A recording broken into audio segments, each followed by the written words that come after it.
সালটা ছিল 1978। আমেরিকার নিউ অর্লিন্স শহর এবং সেইখানেই একটা বারে ক্যাথি এবং এডওয়ার্ডের দেখা হয় এবং দেখা মাত্রই একে অপরের সাথে তাদের পার্সোনালিটিটা এমনভাবে ম্যাচ করছিল তারা প্রথম দেখাতেই প্রেমে পড়ে যায়। তারপর তার ঠিক 3 দিন পর ওই সেম বারেই আবার তাদের দেখা হয়। ক্যাথি এরপর আর কোনোদিনও বাড়ি যায়নি, সে সোজা চলে যায় এই এডওয়ার্ডের কাছে অ্যান্ড এডওয়ার্ডের সাথেই সে থাকতে শুরু করে। কয়েকদিন পর তারা একটা চার্চে বিয়ে করে অ্যান্ড হ্যাপিলি একটা মাস তাদের লাইফে কেটে যায়। এরপর হঠাৎই ক্যাথি একটা ভীষণ সিক্রেট কথা এডওয়ার্ডকে বলে।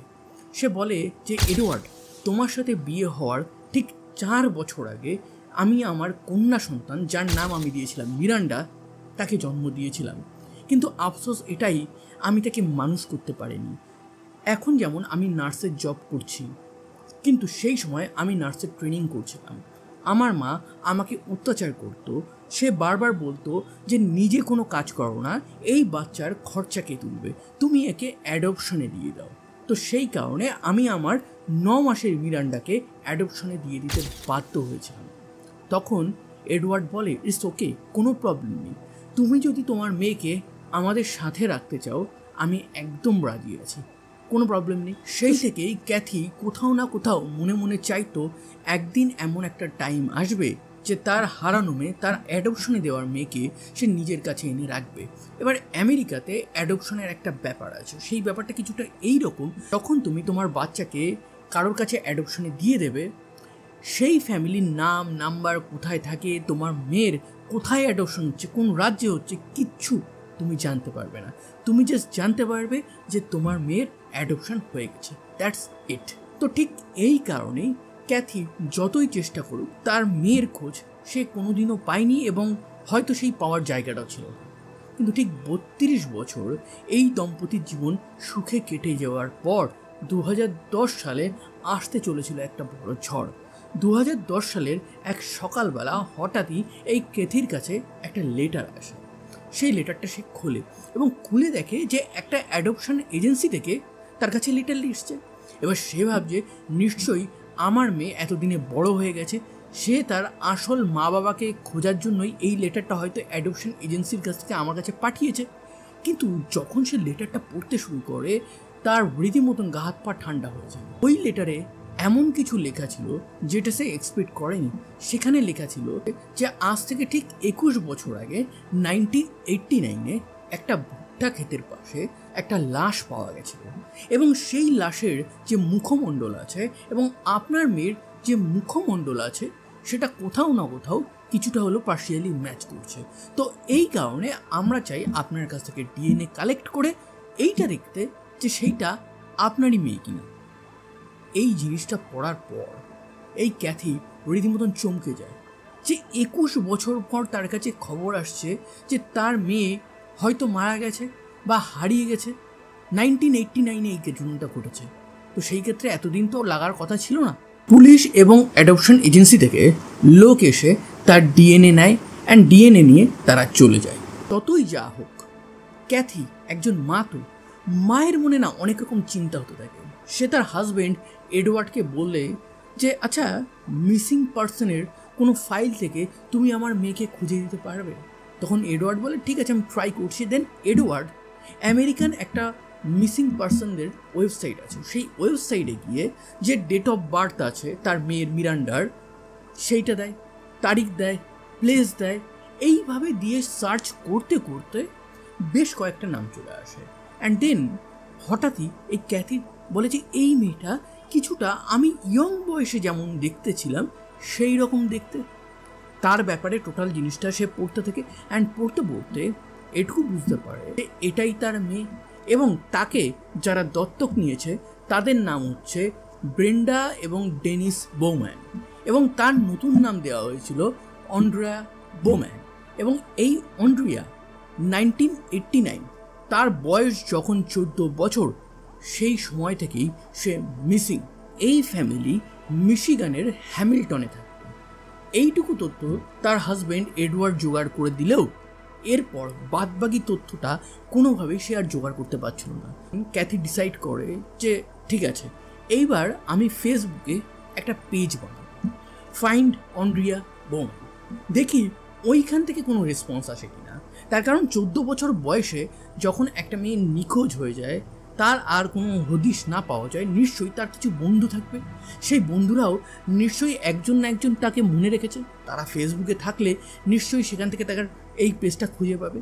তো ঠিক সেই মোতাবেকই হঠাৎই সেই পেজে একের পর এক মেসেজ আসতে থাকে, এবং সেইখানে এই যে ক্যাথি আছে, ক্যাথি একটা ফোন নাম্বারও দিয়ে রেখেছিল যে যদি তোমরা এর ব্যাপারে ইনফরমেশন দিতে পারো তাহলে থ্যাংক ইউ সো মাচ, এই নাম্বারে কল করবে। একের পর এক মেসেজ আসে অ্যান্ড দেন কলও আসতে থাকে। সেই যে প্রথম কলটা আসে, সেই কলটা কোনো ফ্রেন্ডের কাছ থেকে আসেনি। সেই প্রথম কলটা এসেছিল এই যে ডেনিস বোম্যান এবং ব্রেন্ডা বোম্যান আছে, যারা এই অন্ড্রিয়া কাম ক্যাথির মেয়েকে অ্যাডপ্ট করেছিল, এবং ডেনিস বোম্যান এই অন্ড্রিয়াকে অ্যাডপ্ট করেছিল এই ব্রেন্ডা বোম্যানের যে দাদা আছে এবং তার যে ওয়াইফ আছে, মানে অন্ড্রিয়ার অ্যাকচুয়ালি যে হিসেব মতন মামি হয়, সে প্রথম এই ক্যাথিকে কল করে পুরো ব্যাপারটা বলে। এরপর ক্যাথি এই ব্রেন্ডা এবং যে ডেনিস আছে তাদের সাথেও কথা বলে, তারাও খুব কান্নাকাটি করে এবং সমস্ত কিছু ব্যাপারটা এই যে ক্যাথি আছে তাকে খুলে বলতে থাকে। ডেনিস বোম্যান আছে এবং ব্রেন্ডা বোম্যান আছে, এরা হাই স্কুল থেকে লাভার ছিল। ব্রেন্ডার তো এটা ফার্স্ট লাভ ছিল। তো ডেনিস নেভিতে চলে যায়, কিন্তু নেভিতে জয়েন করার আগেই সে ব্রেন্ডাকে বলে যায় যে আমি তোমাকে এসে বিয়ে করব। সেই মতন তাদের বিয়ে হয়। বিয়ের পর তারা একটা বেবি চাইছিল, কিন্তু তাদের কপালটা খারাপ ছিল। এই যে ব্রেন্ডা আছে না, তার দুটো ইউটেরাস ছিল। তো টেকনিক্যালি বলতে গেলে এই ব্রেন্ডা প্রেগনেন্ট হতে পারবে না। তো এই সমস্ত কিছু ভেবে তারা ডিসাইড করে যে তারা কোনো একটা সন্তানকে অ্যাডপ্ট করবে। তো সেই মতন তারা চাইল্ড সার্ভিসের কাছে যায়, সেখানে গিয়ে এই অ্যাডপশনের রিকোয়ারমেন্টটা বলে, অ্যান্ড দেন বেশ কয়েক বছর পর তাদের কাছে একটা কল আসে যে একটা 9 বছরের সুন্দর ফুটফুটে মেয়ে আছে, তাকে কি আপনারা অ্যাডপশনের জন্য নিতে চান? তো ডেনিস এবং এই যে ব্রেন্ডা আছে তারা তো খুশিতে একদম নাচতে থাকে। তারা বলে যে হ্যাঁ হ্যাঁ আমরা নিতে চাই। সেই মুহূর্তে অন্ড্রিয়া তাদের জীবনে আসে এবং জীবন রীতিমতন আলো করে দেয়। তাদের লাইফের সমস্ত কিছুই ভালো চলছিল। ডেনিস নেভিতে ছিল, সেহেতু তার পোস্টিংটা নানান শহরে হতো। তো সেই ক্ষেত্রে তারা ফাইনালি একটা জায়গায় গিয়ে সেটেল ডাউন করে। প্রথমে তারা ভার্জিনিয়া ছিল, দেন তারা মিশিগানের হ্যামিল্টন বলে একটা ছোট্ট শহর, সেই শহরে এসে পার্মানেন্ট দাস্তানা করে। এই ব্রেন্ডা এবং ডেনিসের দাদা যেমন ঠিক এই সমস্ত ডিটেলসটা দেয়, তার সাথে সাথে এই অন্ড্রিয়ার বন্ধুরাও কিন্তু একের পর এক এই ক্যাথির সাথে যোগাযোগ করতে থাকে।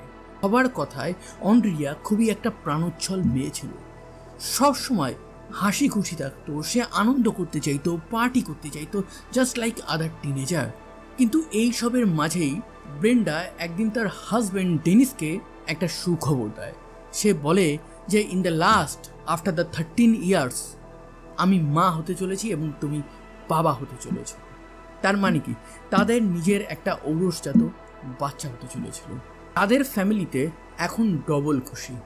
একদিকে অন্ড্রিয়া আছে, তার সাথে সাথে তাদের ছোট্ট বাচ্চা কিউট মেয়ে যার নাম হচ্ছে ভেনেসা।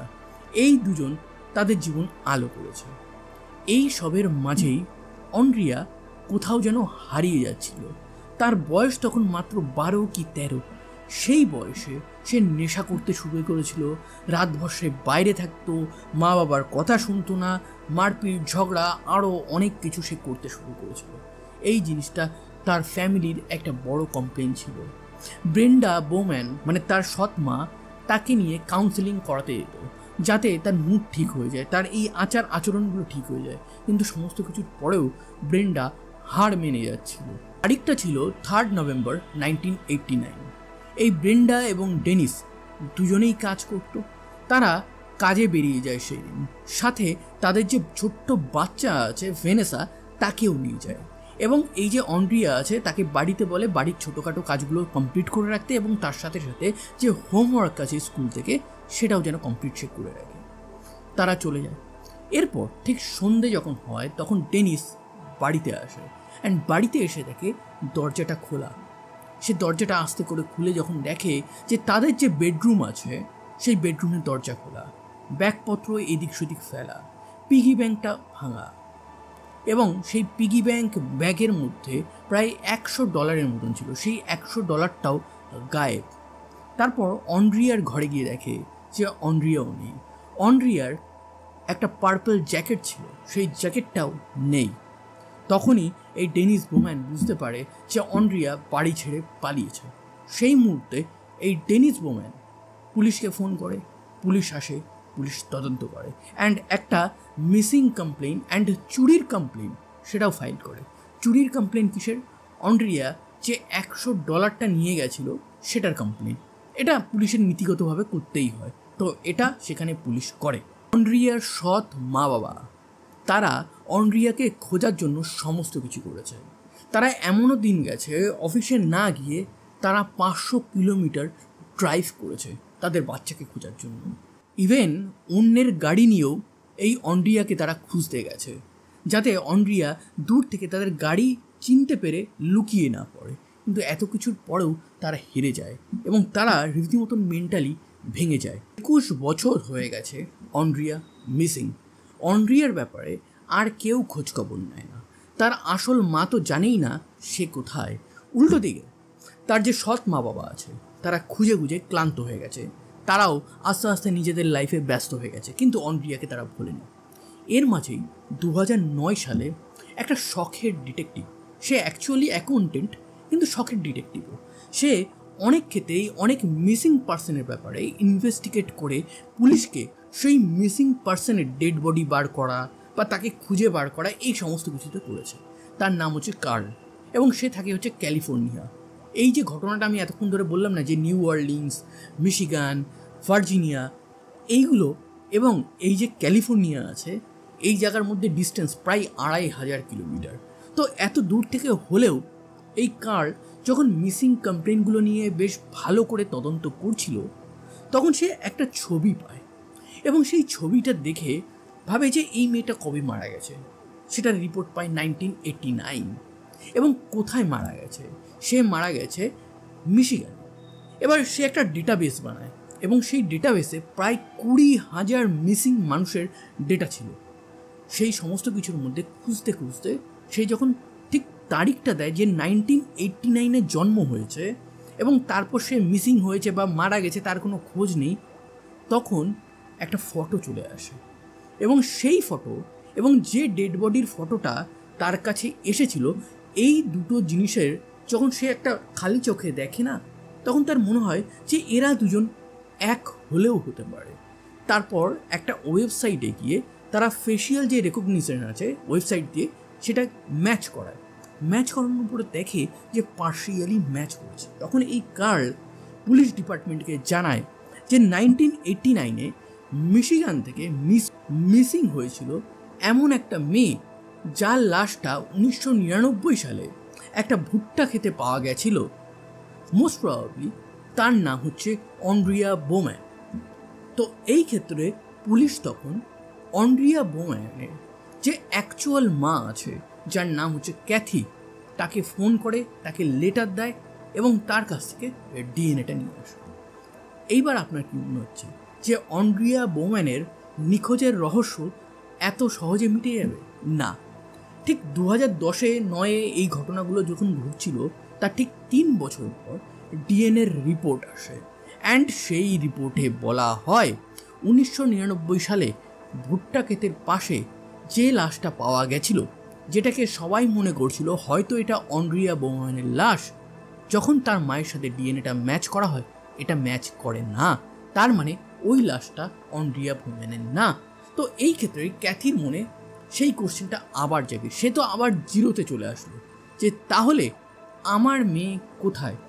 এই অন্ড্রিয়া বোম্যানের যে সৎ মা বাবা আছে তারাও এই ঘটনাটা শুনে একটা কথাই বলে যে তাহলে আমাদের মেয়ে কোথায়? তাকে কি আমরা এই জীবদ্দশায় খুঁজে পাবো? এই যে অন্ড্রিয়া মিসিং কেসটা আছে না, এই কেসটা যে তদন্ত করছিল তার নাম হচ্ছে ডিটেকটিভ ক্রিস এবং এই ডিটেকটিভ ক্রিস আর কেউ না, সে হচ্ছে এই অন্ড্রিয়া বোম্যানের সেম স্কুলে পড়া 1 বছরের সিনিয়র এক দাদা এবং সে অন্ড্রিয়াকে ভালো করে চিনত। সে অন্ড্রিয়ার মা ক্যাথিকে বলে যে যে করে হোক আমি অন্ড্রিয়াকে খুঁজে বার করবই, আমি এত সহজে এই কেসটা ছেড়ে দেব না। অন্ড্রিয়ার মা ক্যাথি একটা ফেসবুক পেজ বানিয়েছিল যে অন্ড্রিয়া বোম্যান। ঠিক সেই জায়গাতে একটা মেসেজ আসে। এই যে মেসেজটা করে সেই মেয়েটার নাম হচ্ছে মেটা। এবার মেটা না নিজের একটা পার্সোনাল ঘটনা এই ক্যাথির সাথে শেয়ার করে। 1989-এর সেপ্টেম্বর মাস, যে মাসে আপনার মেয়ে নিখোঁজ হয়, ঠিক সেই মাসেই ওই জায়গাতেই আমার সাথেও একটা বাজে ঘটনা ঘটে। আমি স্কুল থেকে সবে ফিরেই একটু খাবার দাবার খেয়েই মার কাছে বারবার ডিমান্ড করছি যে আমি আমার বান্ধবীর বাড়িতে যাব, কিন্তু মা বারবার বলছিল না আজকে যেতে হবে না। কিন্তু আমি একটু জোর করার পর মা সেই পারমিশনটা দিয়ে দেয়। আমি যখন হেঁটে হেঁটে আমার বন্ধু বাড়িতে যাচ্ছি, তখন মাঝ রাস্তায় একটা ভাঙা পিকআপ ট্রাক আমার সামনে চলে আসে অ্যান্ড এসে আমাকে বলে যে তোমার মাকে আমি চলি, তোমার মা তোমাকে নিয়ে একটা পাপি, যেখানে মানে পাপি মানে ছোট বাচ্চা কুকুর, সেই বাচ্চা কুকুরের একটা এক্সিবিশন হচ্ছে সেখানে নিয়ে যেতে বলেছেন। যেহেতু মেয়েটা ছোট বাচ্চা কুকুর প্রচণ্ড ভালোবাসত, সে এই কথায় রাজি হয়ে ওই পিকআপ ট্রাকে উঠে পড়ে। অ্যান্ড দেন খানিকটা যাওয়ার পর একটা জঙ্গলের মাঝে দাঁড়ায়। সেইখানে এই ছোট্ট মেয়েটাকে, তার বয়স তখন মাত্র 6 বছর, তাকে নামিয়ে জঙ্গলের ভিতরে নিয়ে যায়। তার মুখটা দড়ি দিয়ে বাঁধে, তার সাথে কুকর্ম করে। অ্যান্ড কুকর্ম যখন করা হয়ে গেছে, দেন সাইড থেকে কুকুরের কিছু আওয়াজ আসছিল, কিছু মানুষের আওয়াজ আসছিল। তার কারণ ওই ঘটনার আশেপাশেই একটা ক্যাম্প গ্রাউন্ড ছিল, সেখানে হয়তো কিছু মানুষ ছিল। এবং সেই সময় ওই যে কুকর্মকারী, সে ভয় পেয়ে ওখান থেকে চলে যায়। সেভাবে যে ক্যাম্প গ্রাউন্ড থেকে যদি কেউ চলে আসে তাহলে আমি ধরা পড়ে যাব। এরপর মেয়েটা বাড়ি যায়, বাড়ি গিয়ে সমস্ত কিছু বলে। তার মা তাকে সোজা পুলিশ স্টেশনে নিয়ে যায়। পুলিশ স্টেশনে সারা রাত পুলিশ তার কাছ থেকে ডিটেলস নেয় এবং সেই ডিটেলস মোতাবেক একটা স্কেচ বানায়। কিন্তু আফসোস এইখানেই যে ওই যে বানানো হয় সেই স্কেচ অনুযায়ী কোনো ক্রিমিনালকেই পুলিশ ধরতে পারেনি। এবং এই ঘটনারও প্রায় 20 থেকে 21 বছর হয়ে গেছে। মেয়েটাও স্টিল জাস্টিসের জন্য ওয়েট করে আছে। এবার আপনি বলবেন যে মেয়েটার এই ঘটনা হয়তো একই মাসে ঘটেছিল যে মাসে অন্ড্রিয়া বোম্যান মিসিং হয়েছিল, কিন্তু এখানে ম্যাচিংটা কোথায় আসছে? দেখুন, এখানে একটা মেয়ের ইনটিউশনের কথা বলি। সেই ইনটিউশনে ভাবছে যে যে মাসে আমার সাথে এরকম ঘটনাটা ঘটেছিল সেই মাসে আপনার মেয়ে সেম শহর, সেম পাড়া গলি থেকে মিসিং হয়েছিল, তো কানেকশন থাকলেও থাকতে পারে। তো যাই হোক, এরপর মেটা এবং ক্যাথি মানে অন্ড্রিয়ার মা, তারা দুজন দেখা করে। অ্যান্ড দেখা করা মাত্রই একে অপরের সাথে এমন একটা ম্যাচিং হয়ে যায় যেন মা আর মেয়ে। ক্যাথি অ্যাকচুয়ালি তার যে মেয়ে আছে না, তার ফিলিংটা মেয়েটার কাছ থেকে পাচ্ছিল। দেখা হওয়ার পর এই যে মেয়েটা আছে, এই মেয়েটারও কিন্তু এই কেসে প্রচণ্ড একটা ইন্টারেস্ট বাড়তে থাকে। ইন্টারেস্ট যখন বাড়তে থাকে, সে তখন নানান কেস ফাইল খুলতে থাকে পুলিশের। সেইখানে সে এই অন্ড্রিয়ার ব্যাপারে খোঁজ খবর চালাতে থাকে। এবার অন্ড্রিয়ার ব্যাপারে যখন সে খোঁজ খবর চালাচ্ছে, যে সৎ মা বাবা অ্যাডপ্ট করেছিল তাদের ব্যাপারে যখন দেখতে শুরু করে, তখন তার একটু খটকা লাগে। অ্যান্ড এই খটকার পর সে রীতিমতন চমকে ওঠে যখন এই অন্ড্রিয়ার সৎ বাবাকে সে দেখে। এই অন্ড্রিয়ার সৎ বাবাকে মানে ডেনিস বোম্যানকে দেখা মাত্রই মেয়েটা চিনে ফেলে যে হ্যাঁ, 6 বছর বয়সে সেই সন্ধ্যেবেলায় আমাকে পাপি দেখাতে নিয়ে যাওয়ার নাম করে যে ব্যক্তি আমার সাথে কুকর্ম করেছিল সে মানে অন্ড্রিয়ার সৎ বাবাই সেই কুকর্মকারী। মেয়েটা এই ব্যাপারটা যখন ক্যাথিকে জানায়, তখন ক্যাথিও চমকে যায়। এবং এর সাথে সাথে মেয়েটা আরও একটা জিনিস বলে যে এই যে ব্যক্তি ছিল না, সেই ব্যক্তির গায়ের থেকে রঙের গন্ধ বেরোচ্ছিল, যেন কোথাও একটা রং দিয়ে সে পেইন্ট করে এসছে এবং তার গায়েও রঙের দাগ লাগানো ছিল। তো এই সমস্ত ডিটেলস যখন ক্যাথি এবং মেয়েটা আলোচনা করছে, এই জিনিসটা তারা সেই শখের ডিটেকটিভ কার্লকে জানায়। তো তারা ডিসাইড করে যে এই 3 জন মিলে সোজা যাবে এই যে ডেনিস বোম্যান এবং ব্রেন্ডা বোম্যান মানে অন্ড্রিয়ার যে সৎ মা বাবা আছে, তাদের যে দাদা আছে যার নাম হচ্ছে ক্রেগ, এবং তার যে ওয়াইফ আছে যার নাম হচ্ছে সুচি, যারা প্রথমবার এই ক্যাথিকে ফোন করে অন্ড্রিয়ার ব্যাপারে বলেছিল যে অন্ড্রিয়া এখানে থাকে। কার্ল, মেটা, ক্যাথি, এডওয়ার্ড যায়। তারা কথাবার্তা বলতে থাকে এবং ওই যে অন্ড্রিয়ার আঙ্কেল অ্যান্ড আন্টি আছে, তারা বলে যে অন্ড্রিয়া খুবই হাসি খুশি মেয়ে ছিল, কিন্তু কখনো মাঝে মাঝে মনে হতো তার হাসির মধ্যেও একটা দুঃখ লুকিয়ে আছে। সে একটা ইনসিডেন্ট বলে। এবার এই অন্ড্রিয়ার পুরো ফ্যামিলি এখানে এসেছে। সেইখানে অন্ড্রিয়ার সাথে তার বাবার মানে সৎ বাবার খুব ঝগড়া হয়ে যায়, এবং এই জিনিসটা নিয়ে যখন ব্রেন্ডা মানে তার সৎ মা যখন আঙ্কেল আন্টিকে কমপ্লেন করছে, তখন তাদের না সন্দেহ হয় এবং তারা বলে যে তোমাদের মেয়ে, তারা তো ঝামেলা করবেই, প্রবলেম তো হবেই একটা মেয়েকে মানুষ করতে গেলে, তো সেটা তোমরা সামলাও। এবং সেই মুহূর্তে এই আন্টি মানে অন্ড্রিয়ার আন্টি লক্ষ্য করে যে এই অন্ড্রিয়া চুপচাপ সাইডে বসে আছে এবং তাকে এইভাবে বসে থাকতে মাল্টিপল টাইমস সে দেখেছে। এই সমস্ত ঘটনা শোনার পর তার এখন মাথায় স্ট্রাইক করছে যে মোস্ট প্রবাবলি অন্ড্রিয়া সেই সময় অ্যাকচুয়ালি হাসি খুশি ছিল না, সে হয়তো জোর করে হাসতো, হয়তো তার উপর কোনো না কোনো অত্যাচার চলছিল। আসি তার বন্ধুদের ব্যাপারে। ক্যাথি তার 3 বন্ধুর সাথেও দেখা করে।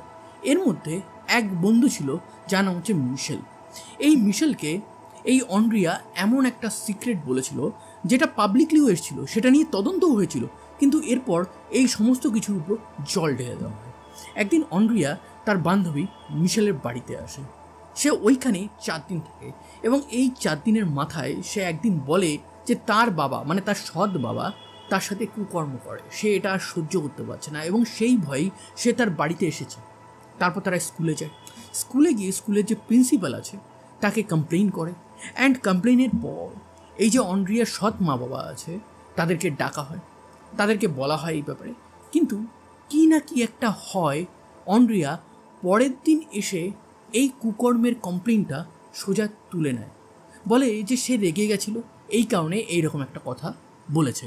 এরপর স্কুল থেকে এই অন্ড্রিয়াকেই ওয়ার্নিং দেওয়া হয় যে তুমি তোমার বাবার সাথে ফার্দার এরকম করলে তোমার জন্য এটা ভালো হবে না। আর এক বান্ধবী যার নাম হচ্ছে জেনিফার, সে বলে যে একদিন এই অন্ড্রিয়ার বাড়িতে সে গেছিল, যাওয়ার পরেই সে দেখে যে বাড়িতে একটা ক্যাওয়াস মোমেন্ট। একদিকে ব্রেন্ডা মানে তার সৎ মা নতুন বাচ্চাকে বলেছিলাম না ভেনেসা বলে একটা নতুন বাচ্চা হয়েছে, সেই বাচ্চাকে দুধ খাওয়াচ্ছে। উল্টো দিকে এই যে ডেনিস বোম্যান আছে সৎ বাবা, সে তার মেয়েকে একটা থাপ্পড় মারছে ছোট্ট একটা ঝামেলা নিয়ে। উল্টো দিকে এই অন্ড্রিয়াকে খেতে দিচ্ছে ছোট্ট একটা বার্গার, এবং সেই বার্গারের মধ্যে কোনো চিকেন বা অন্য কিছু নেই, জাস্ট একটু সস লাগানো আছে এবং 2 দিকে 2টো রুটি আছে, এবং এইটা খেয়ে নাকি অন্ড্রিয়া থাকতো। এই জিনিসটা যখন ক্যাথি শুনতে পায়, ক্যাথি রীতিমতন শক হয়। কিন্তু এই শকের আরও অনেক বাকি আছে। এরপর তার আর এক বন্ধু যার নাম হচ্ছে কিম, সে বলে একদিন সে তার বাড়ির সামনে দাঁড়িয়ে আছে, মানে অন্ড্রিয়ার বাড়ির সামনে দাঁড়িয়ে আছে, অ্যান্ড দেন অন্ড্রিয়া যখন বাড়ির ভিতরে যায় সেই মুহূর্তে বাইরে থেকে সে রীতিমতন চিৎকার চেঁচামেচি শুনতে পায়, তার বাবার সাথে তার ফাইট হচ্ছে, লড়াই হচ্ছে। যখন অন্ড্রিয়া বাড়ি থেকে বেরিয়ে আসে তাকে কিম জিজ্ঞাসা করে যে কি হয়েছিল, তোমার বাবা এত চিৎকার চেঁচামেচি করছিল কেন? তখন অন্ড্রিয়া চুপ করে যায়, এবং এই সমস্ত কিছুতেই ক্যাথি ক্লিয়ারলি বুঝতে পারে যে তার মেয়ের মিসিংয়ের কেসের পিছনে নিশ্চয়ই তার সৎ বাবা ডেনিস বোম্যানের কোনো না কোনো হাত আছে, এবং এই জিনিসটা নিয়ে সে রীতিমতন ক্ষেপে ওঠে। এখানেই শেষ না, এই যে অন্ড্রিয়া মেয়েটা ছিল, সেই মেয়েটা তার সৎ বোন ভেনেসাকে প্রচণ্ড ভালোবাসত, এবং তার ছবি, তার যে মানি ব্যাগ আছে, স্কুল ব্যাগ আছে, সমস্ত কিছুতে রাখত। এবং মিশেলকে সে একদিন বলেছিল যে আমি বাড়ি থেকে পালিয়েই যেতাম, কিন্তু আমার যে ছোট্ট বোন আছে না ভেনেসা, তাকে আমি খুব ভালোবাসি, এবং একদিন যখন সে বড় হবে তাকে নিয়ে আমরা দুজনে একসাথে আমার নিজের যে আসল মা আছে তাকে খুঁজতে বেরোবো। তো এই রকম একটা সৎ মেয়ের জীবনে যে তার সৎ বোনকে ভালোবাসে এত যে তার ছবি মানি ব্যাগে রেখে দেয়, তার সাথে ইন দ্য লাস্ট কী হবে সেটা এখনও প্রচণ্ড মিস্ট্রিতে আছে। না কার্ল জানে, না পুলিশ জানে, না তার বান্ধবীরা জানে, না তার সৎ মা বাবা জানে, না তার নিজের মা জানে। আমি প্রথম থেকেই বলেছি এই ক্যাথির সন্দেহ ছিল অন্ড্রিয়ার যে সৎ বাবা ডেনিস বোম্যান তার উপরে। এবার ক্যাথিনা ডিসাইড করে এই যে ডেনিস বোম্যান আছে তার ব্যাপারে একটু খোঁজ খবর নেবে, এবং খোঁজ খবর নিতে নিতে যখন ক্রিমিনাল রেকর্ড যা আছে সমস্ত কিছু খুলে ফেলে, তখন দেখে যে এই ডেনিস বোম্যান আর 5টা বাবার মতন না, এই বাবার একটা মারাত্মক লেভেলের ক্রিমিনাল হিস্ট্রি আছে। ডেনিসের এগেনস্টে দুটো কেস আছে। একটা কেস হচ্ছে যে সে একদিন ড্রাঙ্ক অবস্থায় তার এক কো ওয়ার্কারের বাড়িতে ফোর্সফুলি এন্ট্রি নেয়, সেখানে সবাইকে ভয় দেখায়। পুলিশ যখন আসে, পুলিশ তাকে ধরে, তাকে নিয়ে তদন্ত করে। তার ব্যাগে একটা অদ্ভুত জিনিস দেখতে পায়, সেটা হচ্ছে অনেক মেয়েদের যে আন্ডার গার্মেন্টস আছে না, সেটা সে কালেকশন করে সে তার নিজের ব্যাগে রেখেছে। এই কেসে তার সাজা হয় 1 বছর। কিন্তু এই কেসের থেকে আরও একটা গুরুতর কেস ছিল, সেটা ঘটেছিল 1980s-এ। 1980s-এর 1 নভেম্বরে সে একটা গাড়ি নিয়ে যখন যাচ্ছে, তখন হঠাৎই তার সামনে একটা মেয়ে চলে আসে এবং সেই মেয়েটাকে এই ডেনিস বোম্যান কিডন্যাপ করে তাকে জঙ্গলের মধ্যে নিয়ে যায়, দেন তার সাথে কুকর্ম করে। কেসে তার যখন সাজা ঘোষণা হয়, জেল টার্মস ছিল সেটা 7 বছর ছিল। এবং সেই সময় জাজ বলে যে এই ব্যক্তি যদি জেলের বাইরে থাকে তাহলে এ কিন্তু মেয়েদের জন্য ভয়ঙ্কর হয়ে যাবে। সেই কথাটা কি সত্যি হতে চলেছিল? এই অন্ড্রিয়ার মা ক্যাথি তো এটাই ভেবে বসেছিল যে ডেনিস বোম্যান সত্যি সত্যি মেয়েদের জন্য একটা বিপজ্জনক মানুষ, এবং তার মেয়ে 14 বছর ধরে এই শয়তানকে সহ্য করে এসেছে। এই অন্ড্রিয়ার কপাল কতটা খারাপ দেখুন। তার বাবা, মানে তার সৎ বাবা, জেলে গেছে একটা মেয়ের সাথে কুকর্ম করার জন্য। উল্টে স্কুলে যখন সে আসে তখন তার শুনতে হয় যে সে একটা কয়েদির বাচ্চা। উল্টো দিকে যখন এই ডেনিস বোম্যান ধরা পড়েছিল তখন সে পুলিশকে কি বলেছিল জানেন? সে বলেছিল যে আমার বাচ্চা স্কুলে আছে, তাকে আমি স্কুল থেকে আনতে যাব। এই সমস্ত কিছুর পর ক্যাথির সন্দেহ হওয়াটা খুব একটা অস্বাভাবিক না। ইভেন এইখানে এই কেসে তার 6 বছরের সাজা হয়। অন্ড্রিয়ার মা ক্যাথি এবং যে শখের ডিটেকটিভ যার নাম হচ্ছে কার্ল, এরা দুজন মিলে একদিন এই যে ডেনিস বোম্যান এবং ব্রেন্ডা বোম্যান আছে, মানে অন্ড্রিয়ার সৎ মা বাবা, যে বাড়িতে অন্ড্রিয়া থাকতো সেই বাড়ির সামনে যায় এবং হঠাৎই তাদের মনে হয় যে এই বাড়ির পিছনে যে বাগানটা আছে সেই বাগানে কি আছে, সেখানে পাশে একটা জঙ্গলও আছে। সেটা দেখে না তাদের মনে একটা সন্দেহ। তারা একটা ড্রোন নিয়ে আসে এবং সেই ড্রোনটা তারা ফ্লাই করে।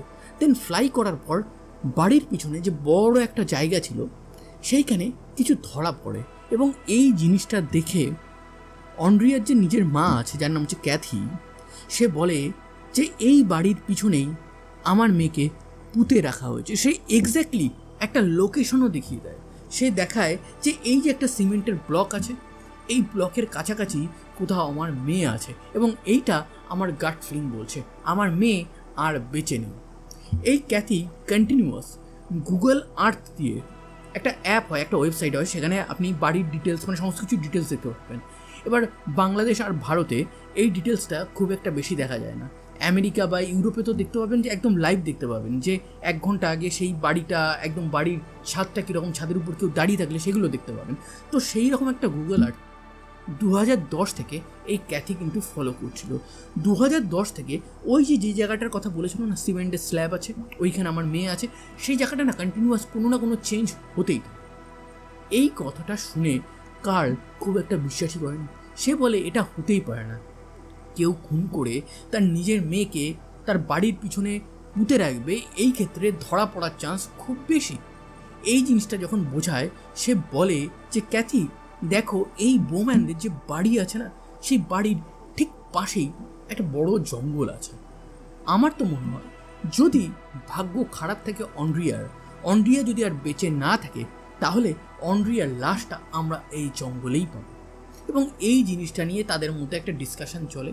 কিন্তু ক্যাথি ওই একটা কথাতেই দাঁড়িয়েছিল যে ওই যে সিমেন্ট স্ল্যাব আছে বাড়ির পিছনে, ওইখানেই আমার মেয়ের সাইতো আছে। কার্ল বলে তুমি অ্যাকচুয়ালি একটা ব্যাপার জানোই না, সেটা হচ্ছে অন্ড্রিয়া যখন গায়েব হয় তখন এই বোম্যান ফ্যামিলি ঠিক এই জায়গায় থাকতো না। এই জায়গা থেকে 4 কিলোমিটার দূরে তাদের অন্য একটা বাড়ি ছিল এবং সেই বাড়িটা বর্তমানে ভেঙে দেওয়া হয়েছে। তো সেই হিসাবে ওইখানে খুন করলে এইখানে আনবে, এটা কীরকম একটা ব্যাপার, এবং টাইমেরও তো ব্যাপার আছে। কিন্তু ক্যাথি এইবারও বলে যে না কার্ল, আমার ইনটিউশন বলছে আমার মেয়ে ওখানেই আছে। ক্যাথি না প্রচণ্ড ফ্রাস্ট্রেটেড হয়ে গেছিল। তার জাস্টিস দরকার ছিল, তার জানার দরকার ছিল তার মেয়ে কোথায়। সে ওই যে বোম্যান ফ্যামিলি আছে সেই ফ্যামিলির ঠিক বাড়ির সামনে রাস্তার উপর একটা বড় করে একটা বিলবোর্ড লাগিয়ে দেয় এবং সেই বিলবোর্ডে লেখা আছে যে মিসিং অন্ড্রিয়া বোম্যান। আপনারা যদি খুঁজে পান তাহলে পুলিশ ডিপার্টমেন্টে ফোন করবেন।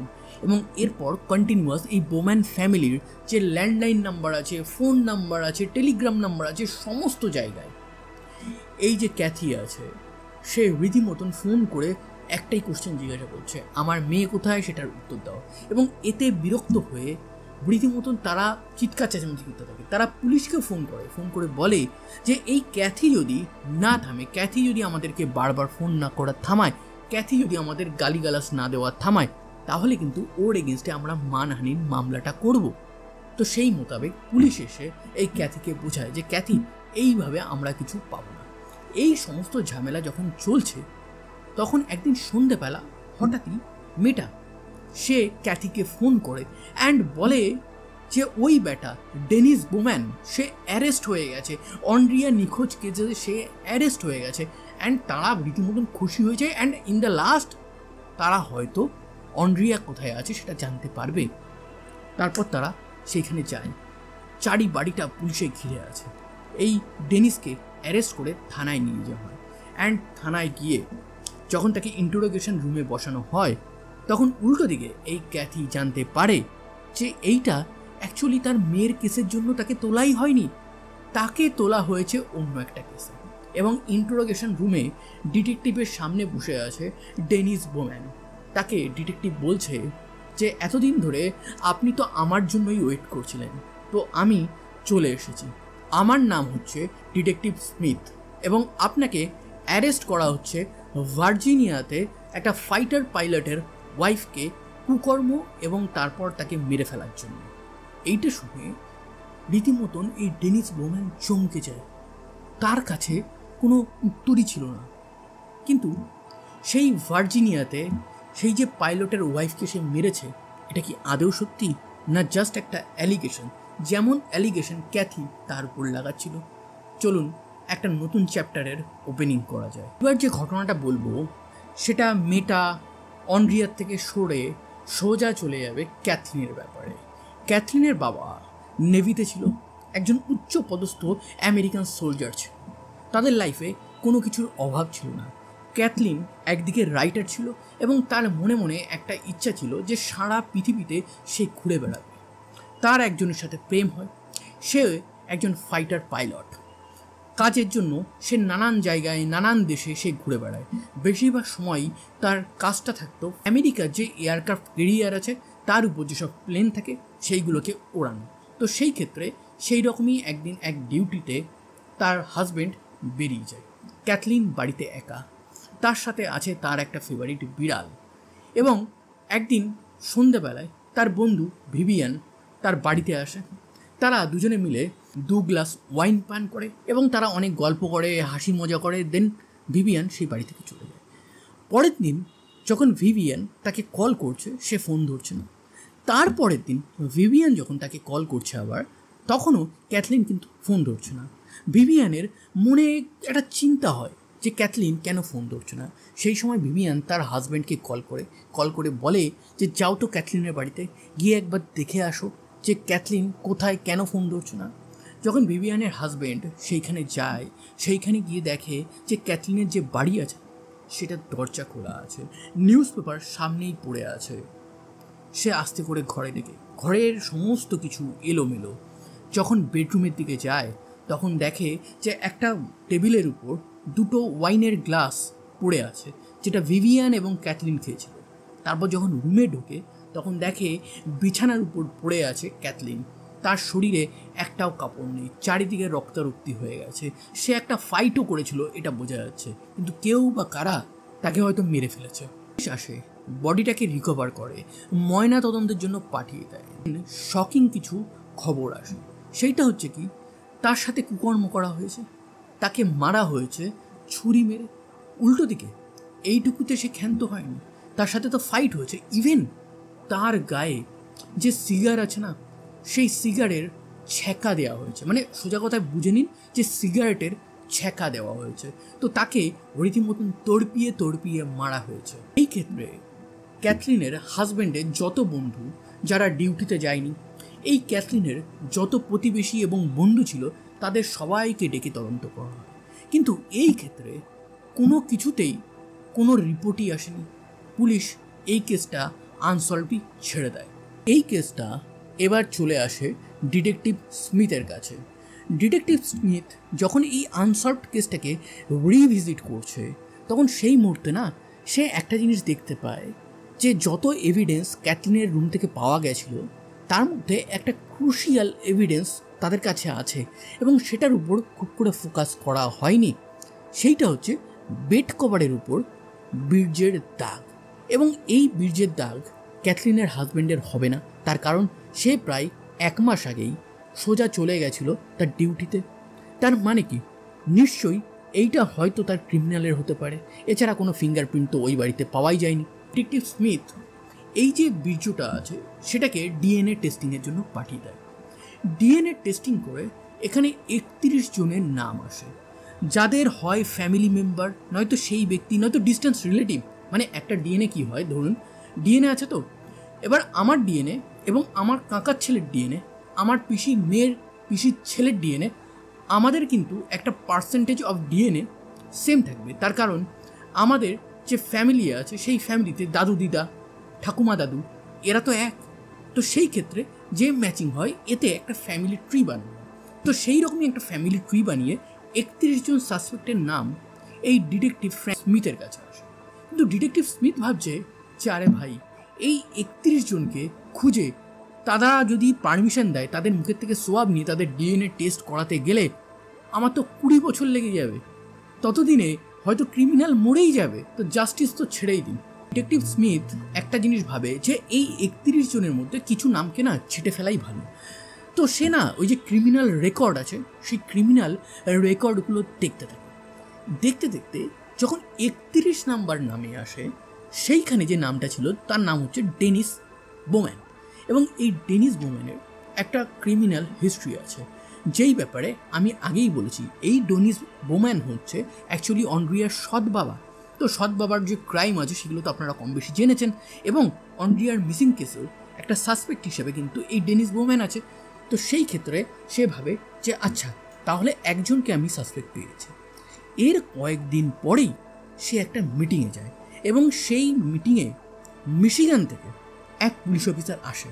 এবং সেই পুলিশ অফিসার আর কেউ না, সেই পুলিশ অফিসার হচ্ছে ওই যে অন্ড্রিয়ার কেসের যে তদন্ত করছিল, যে অ্যাকচুয়ালি অন্ড্রিয়ার স্কুলমেট, 1 বছরের বড় ছিল, তার সাথে দেখা।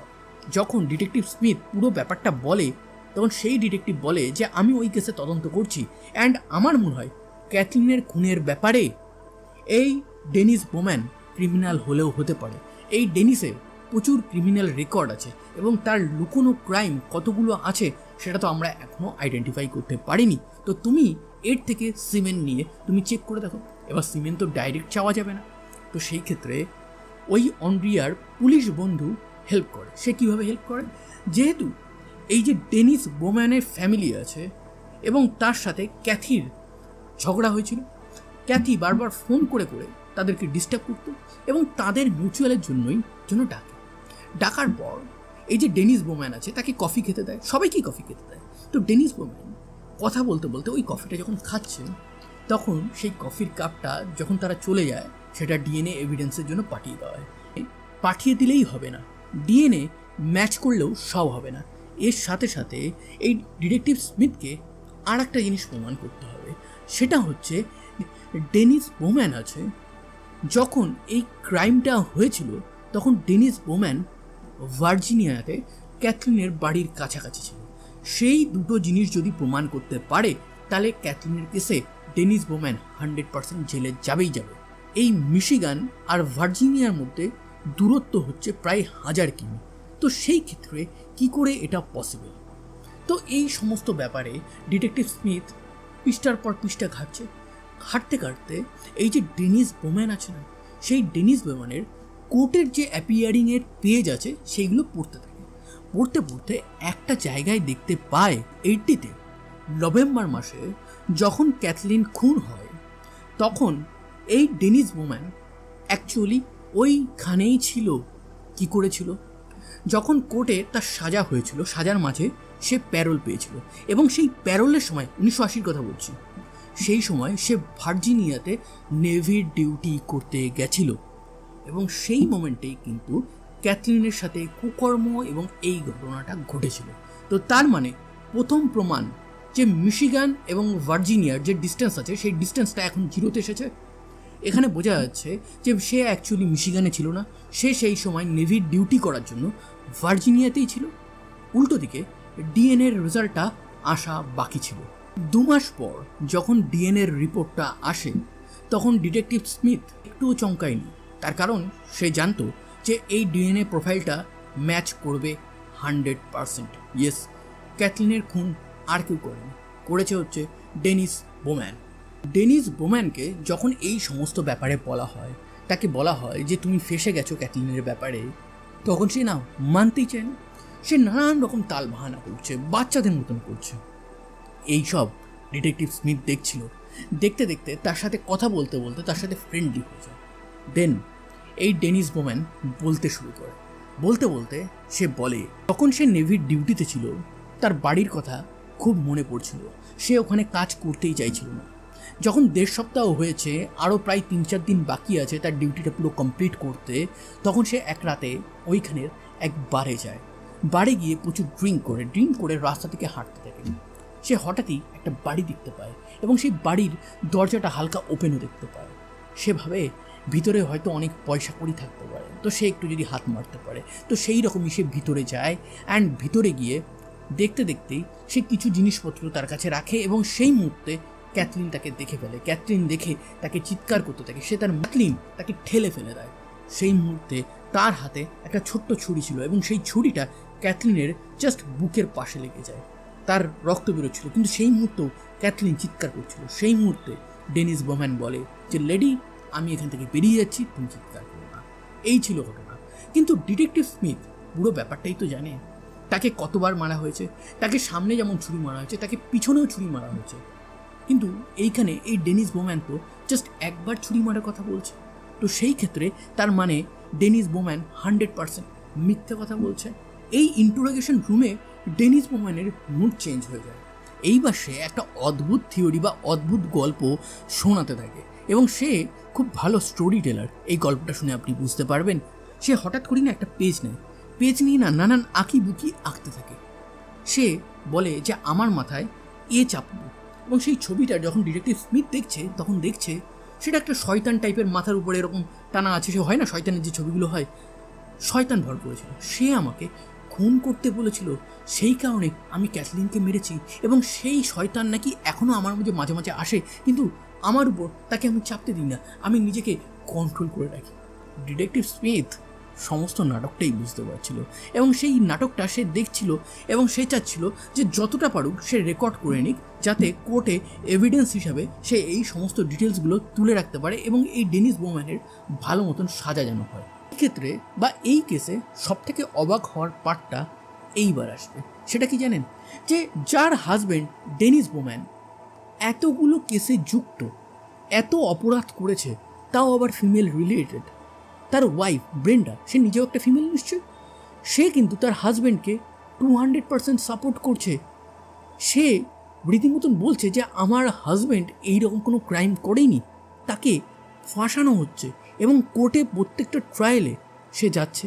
ভালো উকিলের জন্য সে টাকা পয়সা সমস্ত কিছু ব্যাংক ব্যালেন্স তার পিছনে খরচা করছে। মানে একদম পারফেক্ট ওয়াইফ। মানে পারফেক্ট ওয়াইফ বলবো না, এটাকে না ইভিল ওয়াইফ বলতে পারেন। ইভিল ওয়াইফ সবসময় খুন করে না, অনেক সময় ইভিল মানুষকেও সাপোর্ট করে। তো এই ক্ষেত্রে এই ছিল হচ্ছে অ্যাকচুয়াল ইভিল ওয়াইফ। সমস্ত কিছু শুনে ক্যাথির মনে কোথাও একটা শান্তি এসেছিল, কিন্তু 100% তার মনে শান্তি আসেনি। এখনও অন্ড্রিয়া কোথায় সেটা কিন্তু কেউ জানে না। এইবার না পুলিশ, মানে সেই অন্ড্রিয়ার যে বন্ধু ছিল যে পুলিশে আছে, সে ডিটেকটিভ স্মিথকে বলে যে এর কাছে না এই অন্ড্রিয়ার ব্যাপারটা জানতে চাও, অন্ড্রিয়া কোথায়, অন্ড্রিয়াকে কোথায় রেখেছে। তখন যখন ডিটেকটিভ স্মিথ একে অন্ড্রিয়ার ব্যাপারটা মানে বলে, তখন বলে যে আমি অন্ড্রিয়ার ব্যাপারে জানি না, অন্ড্রিয়া তো নিখোঁজ হয়ে গেছে অনেক দিন ধরে, আমি নিজেই খুঁজছিলাম তাকে। তো সেই ব্যাপারে তাকে অনেক তদন্ত করার পরেও যখন পুলিশ কিছু না পায় তখন তার ওয়াইফ তাকে জিজ্ঞাসাবাদ করা হয়, তাকে একটা অফার দেওয়া হয় যে যখন এই ডেনিস জেলে থাকবে তাকে তার পছন্দ মতন জেল চুজ করতে দেওয়া হবে এবং ডেইলি দেখা করতে দেওয়া হবে। এবং এই লোভে পুলিশ ভাবছিল যদি এই ডেনিস তার ওয়াইফ ব্রেন্ডাকে এই অন্ড্রিয়ার ব্যাপারে কিছু বলে। যখন ক্যাথলিনের কেসটা চলছিল না, তখন এই যে বোম্যান ফ্যামিলি আছে, তার যে ব্যাকইয়ার্ড আছে, জঙ্গল আছে আশেপাশে, সেই বাড়ির প্রত্যেকটা কোণা কোণা ভার্জিনিয়া পুলিশ কিন্তু ছেপে ফেলেছিল। তারা মাটির তলায় কোনো মানুষ লুকিয়ে আছে কিনা বা মানুষকে পুঁতে রেখেছে কিনা র্যাডার দিয়ে রীতিমতন চেক করেছিল। সেই সমস্ত কিছুতে কিন্তু অন্ড্রিয়ার খোঁজ কিন্তু ওই ব্যাকইয়ার্ডে পাওয়া যায়নি। তার মানে ক্যাথির সন্দেহ কিন্তু এখানে ভুল। কিন্তু ক্যাথি এরপরও বলছে যে ওই বাড়ির পিছনেই আমার মেয়ে আছে। আরে ভাই কী অদ্ভুত। কিন্তু সেই তদন্তেও অন্ড্রিয়ার যখন খোঁজ পায়নি তখন এই যে থিওরি যে সেম জেলে রাখবে, পাশাপাশি রাখবে, ভিজিট করতে পারবে, তার ওয়াইফকে লোভ দেখানো, এই ব্যাপারটা তাদেরকে আবার অফার করা হয়। ডেনিস বোম্যান তার ওয়াইফকে যতগুলো ফোন করছিল, যতগুলো চিঠি লিখছিল, প্রত্যেকটার উপরে কিন্তু পুলিশ নজর রাখছিল। অ্যান্ড ইন দ্য লাস্ট ওই যে অফার আছে না, পছন্দ মতন জেল অ্যান্ড ওয়াইফের সাথে দেখা করতে দেওয়া হবে, সেই অফারে রাজি হয়ে শেষমেশ ডেনিস বোম্যান একটা ঘটনা ঘটে। সেই ঘটনাটা কিছুটা এই রকম যে সেই দিন যেই দিন অন্ড্রিয়া নিখোঁজ হয়েছিল সেই দিনের আসল ঘটনাটা বেরিয়ে আসে। সেই দিন যখন তারা কাজে গেছিলো, কাজ থেকে এই ডেনিস আগে ফিরেছিল, বাচ্চাকে নিয়ে সে একটা সোফাতে রাখে অ্যান্ড দেন দেখে যে উপরে কিছু একটা আওয়াজ হচ্ছে। সে উপরে যায়, গিয়ে দেখে অন্ড্রিয়া তাদের ঘর থেকে কিছু একটা চুরি করছে। যখন তাকে জিজ্ঞাসা করা হয় তখন অন্ড্রিয়া বলে যে তোমার উপর আমি কুকর্মের একটা ফেক কেস লাগিয়ে দেবো, তো তুমি আমাকে কিছু বলতে এসো না। তো সেই ক্ষেত্রে তাদের মধ্যে প্রচণ্ড তর্ক হতে থাকে, হাতাহাতি হতে থাকে এবং সেই মুহূর্তে অন্ড্রিয়া পা পিছলে সিঁড়ি থেকে পড়ে যায়। যখন নিচে এসে এই ডেনিস তার মেয়েকে চেক করে যে তার অবস্থা কি, দেখে হাত পা ঠান্ডা পড়ে গেছে, অন্ড্রিয়া মারা গেছে। এরপর অন্ড্রিয়ার লাশটা নিয়ে সোজা চলে যায় তাদের যে ব্যাকে একটা ছোট্ট হাউস আছে সেইখানে 3-4 দিন রাখে। পুলিশ আসে, তদন্ত হয়। এরপর অন্ড্রিয়ার বডিটাকে সে পিস পিস করে গার্বেজের যে বড় বড় গাড়িগুলো আসে সেই গাড়ির মধ্যে সে ফেলে দেয়। এই জিনিসটা দেখার পর পুলিশ ভাবে ইন দ্য লাস্ট তাহলে ওই গার্বেজ ব্যাগেই সলিউশনটা আছে। কিন্তু সেই গার্বেজ তো কবে ডিসপোজ হয়ে গেছে, এই 1989 সালের কথা বলা হচ্ছে, তো এখনও কি তার কোনো প্রমাণ থাকবে? পুলিশ কিছুটা নিরাশ। কিন্তু ক্যাথি বলছে যে না, ওই ডেনিস এখনও মিথ্যা বলছে, আসল জিনিস এখনও বেরোয়নি। এরপর পুলিশ না প্রত্যেকটা লেটার ফলো করতে থাকে, যেটা জেল থেকে এই ডেনিস তার ওয়াইফ ব্রেন্ডাকে পাঠায়, তার মেয়েকে পাঠায়, মানে মেয়ে বলতে নিজের মেয়ে ভেনেসা, যাকে অন্ড্রিয়া খুব ভালোবাসত। এই ভেনেসাও কিন্তু তার এই কুকর্মকারী বাবাকে প্রচণ্ড, মানে তার মায়ের মতনই সাপোর্ট করছে। এবার ভাবুন, অন্ড্রিয়া তার পার্সের মধ্যে তার সৎ বোনের ছবি নিয়ে ঘুরে বেড়াতো, তার জন্য সে বাড়ি ছেড়ে পালাতো না, তাকে দুধ খাওয়াতো, তাকে মানুষ করতো, তার ডাইপার চেঞ্জ করতো। এখন সেই বোন ভেনেসা তার বাবার পক্ষে চলে গেছে। যাই হোক, এবার হঠাৎই একদিন একটা চিঠিতে এই ডেনিস বোম্যান একটা জিনিস বলে। সে বলে যে ব্রেন্ডা, আমি তোমাকে মিথ্যা কথা বলেছি এবং সবাইকে মিথ্যা কথা বলেছি। আসলে ওই যে আমাদের অন্ড্রিয়া আছে, আমাদের মেয়ে, তখনও মেয়ে বলছে, সে আমাদের কাছেই আছে। সে যখন সিঁড়ি থেকে পড়ে মারা যায়, তার বডিটা আমি কয়েকদিন পিছনে রাখি, তারপর পিস পিস করে একটা প্রাইভেট কবরস্থানের পাশেই আমি তাকে পুঁতে দিই। পুলিশ সেই তথ্য পেয়ে ওখানে যত প্রাইভেট কবরস্থান আছে তার আশেপাশে সমস্ত জায়গায় রীতিমতন চষে ফেলে, কিন্তু অন্ড্রিয়ার তারা কোনোভাবে কোনো খোঁজ পায়নি। পুলিশ তখন বুঝতে পারে যে এই যে ডেনিস আছে না, এই বেটা না বড়ই নাটক করছে এবং এর নাটকের না শেষ করতে হবে। তখন পুলিশ সোজা এই ডেনিস বোম্যানের ওয়াইফ অন্ড্রিয়ার সৎ মা ব্রেন্ডার কাছে যায়, গিয়ে বলে যে এই যে ডেনিস এতগুলো কাজ করেছে, এই কাজগুলোর ব্যাপারে আপনি একদম জানেন না, এটা হতেই পারেন না। আমরা আপনাকে অ্যারেস্ট করব যদি আপনি আমাদের হেল্প না করেন, যদি আপনি এটা সাহায্য না করেন যে ডেনিস অন্ড্রিয়ার বডিটাকে কোথায় রেখেছে। দেন তাদের মধ্যে যত কনভারসেশন হচ্ছে না, সেগুলো সব পুলিশ রেকর্ড করছে। এখন ব্রেন্ডা চাইছে তার হাজব্যান্ড যেন কাছে থাকে এবং তার উপর যেন কেস না আসে, একে অপরের যাতে সাথে থাকতে পারে, তার হাজব্যান্ডের উপর প্রেশার দেয়। অ্যান্ড একটা ফোন কলে, মানে জেল থেকে বাড়িতে ফোন করছে, এবং সেই ফোন কলে একদিন সে বলে যে ব্রেন্ডা, আমাদের মেয়ে অন্ড্রিয়া আমাদের বাড়ির পিছনেই আছে। এবং এই খবরটা শোনা মাত্রই পুলিশ বুঝতে পারে তারা এতদিন এদিকে সেদিকে খুঁজে বেরিয়েছে। ডিটেকটিভ, মানে শখের ডিটেকটিভ কার্ল, সেও বুঝতে পারে সে চরম লেভেলের ভুল ছিল। ক্যাথি, একটা মায়ের ইনটিউশন কখনো মিথ্যে হয় না। ইয়েস, অন্ড্রিয়া সেই বাড়ির পিছনেই ছিল। পুলিশ আসে, এসে পুরো পিছন ব্যাকইয়ার্ড ঘুরে ফেলে, এবং যেখানে অন্ড্রিয়ার মা ক্যাথি বলেছিল যে ওইখানেই আমার মেয়ে আছে, একটা সিমেন্টের ব্লক, সেই জায়গাটা, এবং সেইটাই পুলিশ সন্দেহ করছিল।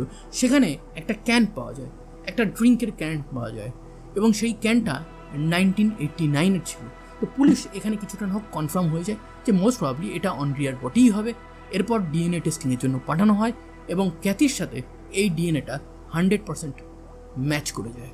ইয়েস, অন্ড্রিয়া 1989-এ মারা গেছিল। তার মানে ক্যাথির তার মেয়ে মিরান্ডার সাথে আর কোনোদিনও দেখা হয়নি, আর হয়তো হবেও না, হয়তো হবে উপরে গিয়ে। এখানেই সব শেষ হয়নি। এই যে ডেনিস বোম্যান আছে না, তারপর সে একের পর এক স্বীকার করে সে বিয়ের আগে আরও 3টে মেয়ের সাথে কুকর্ম করেছে, অ্যান্ড বিয়ের পর এই সমস্ত ঘটনা ছাড়া আরও 2টো মেয়ের সাথে কুকর্ম করেছে। সেই সমস্ত কেসে জাজ একে সাজা ঘোষণা করে, এবং সেই সাজাটা ছিল যে ডেনিস বোম্যান সে 50 বছরের জন্য জেলে থাকবে উইদাউট প্যারোল। তার মানে তার মৃত্যুটা জেলেই হবে। এবং এই রকম কুকর্মকারী, এই রকম এক জঘন্য মানুষের এই শাস্তিটা অনেক কমই হয়ে গেছে। তার আসল শাস্তি তো অ্যাকচুয়ালি ভগবান দেবে। তো আজকের ঘটনাটা একটু বড় ছিল, কিন্তু ইন্টারেস্টিং ছিল, সেই কারণে বড় হয়ে গেছে। যাই হোক, আর লম্বা করবো না। তো এই রকম ঘটনা যদি আপনারা স্টোরি ফরম্যাটে শুনতে চান তাহলে আমার চ্যানেলটাকে সাবস্ক্রাইব করবেন, এবং আজকের ঘটনাটা ভালো লাগলে, যেটা অবশ্যই 100% ভালো লেগেছে, তাহলে একটা লাইক করবেন, একটা কমেন্ট করবেন, এবং বন্ধুদের গ্রুপে শেয়ার করে দেবেন। ধন্যবাদ।